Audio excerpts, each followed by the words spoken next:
Good morning and welcome to the Way of Life Thursday check-in. We are in the midst of week 11 and I hope things are going well for you. This week's materials are especially pertinent with July 4th coming up, looking at planning for special events like cookouts or vacations, and wonderful handouts, as I mentioned. The challenge is to meditate 5 minutes a day. This is a great thing to do as you continue to work on balance and so forth.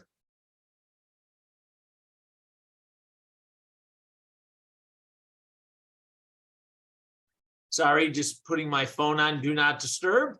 The activity this week is to make over a recipe to make it more healthy. So add whole grains for processed grains, reduce the amount of added sugar by adding other sweeteners like applesauce. And there's a lot of things that are contained in the handouts that will help you make some of your favorite recipes more healthy.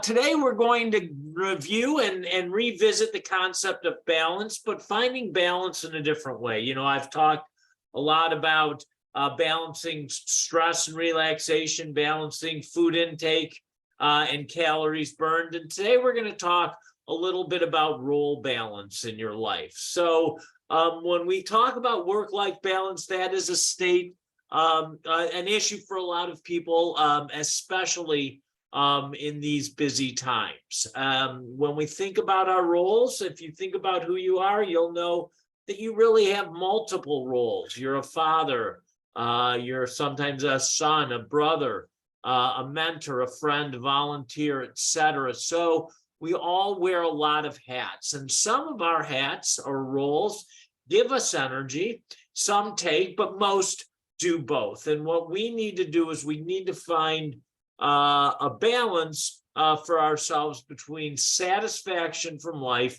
and obviously production and meaning. We experience role strain when the responsibilities of one role eat into and interfere with the task of performing other roles. For example, taking care of your aging parents limits your availability to train or travel for your job. So when the stuff from one area leaks over and impacts us in other areas, that's called role strain. We all have elements of role strain, but role strain, just like any other problem in life, is potentially solvable, sometimes on your own, sometimes with help from others. I think the first step in understanding these conflicts is to understand the gift that we receive every day. 1,440 minutes every day we're gifted. Unfortunately, there's no carryover. We've got to spend it all at one time. And we need to make choices to spend that time most effectively and most efficiently. And I'll remind you that 30 minutes, a half-hour chunk, is less than 5% of that time.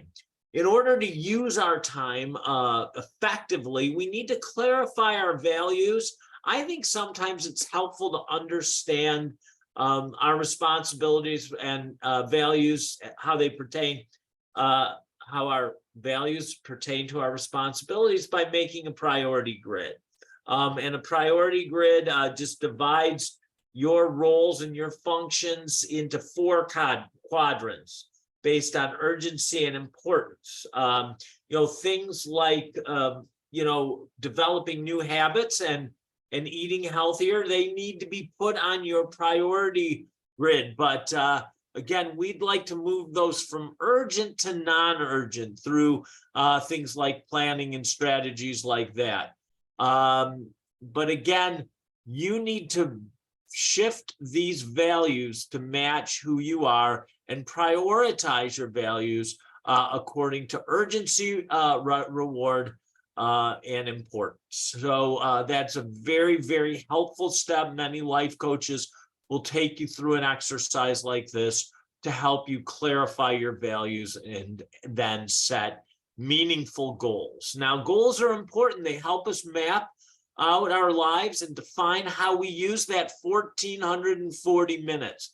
We talk to people a lot about making SMART goals, goals that are specific, measurable, attainable, relevant, and time bound. Again, if you think about the things we ask you to do during Way of Life, 5 produce picks a day, 30 minutes of exercise. Again, these are all specific, measurable, attainable, relevant for your health and well-being, and time bound. So I think the Way of Life teaches us the basics of goal setting and developing new habits, and then we can apply it, hopefully, to other areas in our life. Remember, just like when we're eating, if you can't fit everything on one plate, you're going to need to take some items off your plate.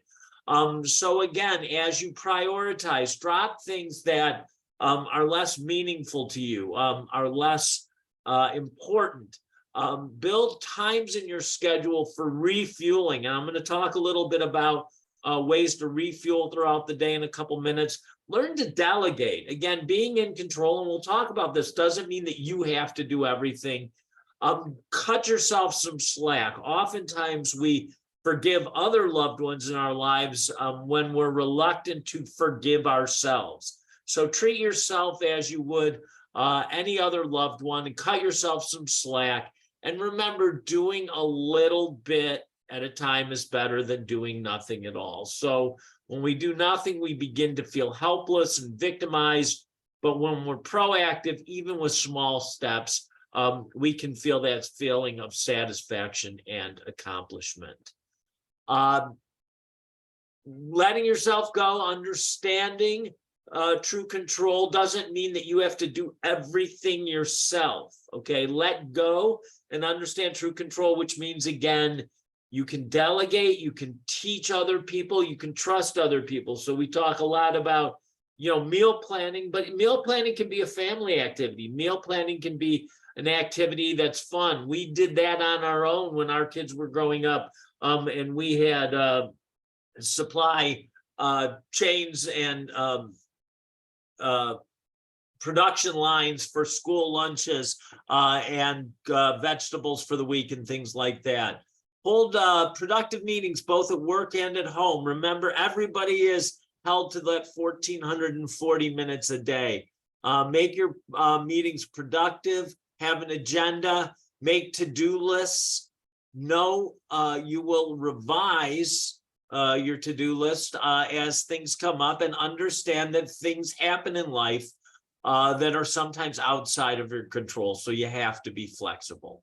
So very, very important. I think that's a key step in finding work-life balance, is learning to trust and delegate to others, both at home and at work. A few tips as we wrap up. Accept imperfection. As I said, accept your shortcomings, forgive your shortcomings, and focus your energy on things under your control. When we teach people about stress management, oftentimes we have them list their stressors and code them between what's under their control, what they need help with in terms of solving, and what is outside of their control. And if there are things outside of their control, we encourage them not to waste too much energy on things that they can't control. And over time, as we focus on the things under our control, that circle of influence gets a bit wider. So again, focus your energy on things under your control. Use energy boosters throughout the day. Move around. If you're feeling tired or you're feeling like you're unproductive, get up. I'm still hoping you're doing 10 push-ups, 10 squats, 10 lunges every day. If you're feeling tired, you need some energy, get up and move. Practice again balanced nutrition. So we don't want a lot of sugar highs. We want to keep constant throughout the day. We want to hydrate without question. We need to practice stress management, which hopefully you're doing now. And power naps are always helpful if you're very tired. No more than 30 minutes a day, mostly in the afternoon. Get up and expose yourself to light after that. Budget your time efficiently. You get those 1,440 minutes every day. Use them wisely.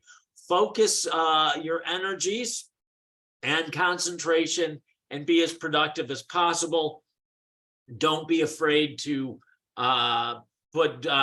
set your watch to do not disturb, and focus. There's something called set shifting, which really means when our attention shifts from what we're doing to an email that comes in, or a text or a social media prompt. That's called switching time. And it really leads to inefficiency. So figure out the times when you want to be the most productive.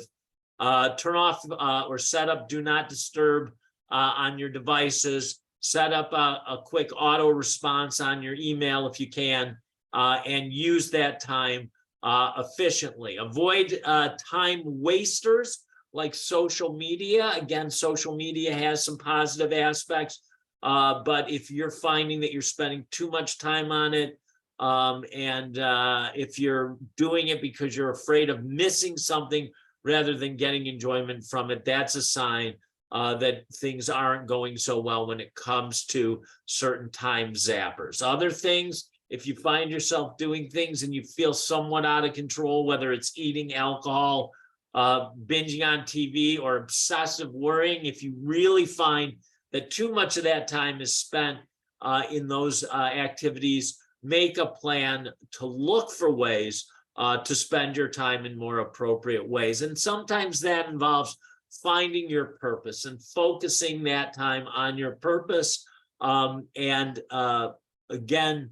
finding the hats that give you energy.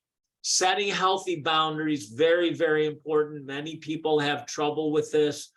There are signs that you need to set boundaries. If you feel annoyed when people ask you for things, you have trouble sleeping because your mind's whirling, you feel burned out, your relationships are suffering, you feel like you're being pulled in a million directions, all signs that you need to set healthy boundaries. It's okay. They say, of course, sometimes saying no to someone else means saying yes to yourself. So you have to treat yourself with respect and set healthy boundaries. Remember gratitude. This is a very, very helpful skill to keep things in perspective. When we feel overwhelmed, let's balance things by remembering the things we should be grateful for. Things like gratitude journals are wonderful ways to help balance the scale at those times when we're feeling overwhelmed. Remember, you're a role model. People are looking to you, whether it's your children, your parents, your coworkers, your friends. Model priorities for others. Show people how you have learned to drive your life and your roles in a forward direction, a positive direction, and one that brings you satisfaction and happiness. I think Way of Life teaches us a lot of these goals, and I think we can pull in some lessons from what we've done here, but we know through the struggles that we've had over our lives and the work we're doing in Way of Life, the change isn't easy, but the more we practice, the better we get. If you've been exercising for the past 11 weeks, then hopefully this has become a habit. And as we know, if you can do something for 90 days, you can do it for a lifetime. And that's what we're interested in teaching you through the Way of Life program.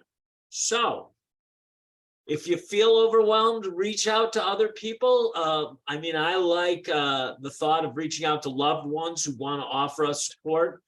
There are also people outside of our family and friends, people like physicians or clergy or respected mentors in our lives.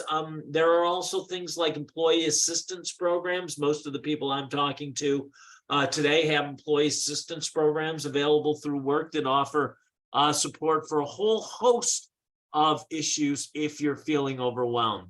Another nice thing is to understand what kind of support you need. Do you need emotional support? Do you really need tangible support? Do you need actual help and resources? Do you need information to solve problems, or do you need some support, esteem support, as we call it? So understand what kind of support you're looking for, and then look toward the resources that can provide it. In summary, again, life is about balance. Way of life is about balance. And today's lecture on work, life, role strain is all about balance. We have coaches and we have registered dietitians who are very ready to help you practice emotional balance in your life. And we invite you to reach out. As always, thank you for tuning in. We have one more week of Way of Life, and next week will be a quick goodbye and thank you. But again, I appreciate you coming. Keep tracking and remember, Way of Life teaches accountability, but also self-forgiveness. So until next week, have a great holiday, and we'll talk in July.